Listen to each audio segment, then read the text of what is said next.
অনলাইনে কিছু product order করেছিলাম, সেগুলো চলে আসছে।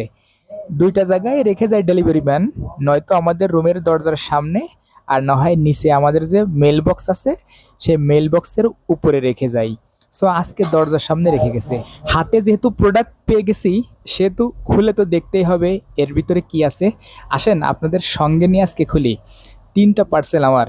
সো প্রথম পার্সেলটা আমার আম্মুর ফোনের ব্যাক কভার। বাংলাদেশে ব্যাক কভারের অভাব নেই, তবে আম্মুকে একদিন নিয়ে গেছিলাম আমি দেশে থাকতে, তার পছন্দ হয় না, এই জন্য সিঙ্গাপুর থেকে নিয়ে যাচ্ছি। আর দ্বিতীয় পার্সেলটা আমার কিউট মামনির ব্যাক কভার, মানে তার যে ট্যাব আছে সেই ট্যাবের ব্যাক কভার। এটাও বাংলাদেশে পাওয়া যায় অবশ্যই, তারপরে আমি সিঙ্গাপুর থেকে নিয়ে যাচ্ছি যেহেতু আমি খুব শীঘ্রই দেশে যাব এই জন্য। আর তৃতীয় যে পার্সেলটা, এটা একটা ঘড়ি, মানে আমি আগে যে ঘড়িটা অর্ডার করেছিলাম ঠিক হুবহু সেম ঘড়ি, তবে কালার ডিফারেন্ট, আমারটা ব্লু আর ভাইটা ব্ল্যাক। সো আপনারা কমেন্ট করবেন কোন কালারটা বেশি সুন্দর, ব্ল্যাকটা না ব্লুটা। ভাই নিচে ব্ল্যাকটা আর আমি নিছি ব্লুটা। সো একটু হাতে দিয়েও দেখতেছি যে কোনটা বেশি সুন্দর লাগে। দুইটাই সুন্দর অবশ্যই, তবে আপনারা কমেন্ট করবেন কোনটা বেশি সুন্দর।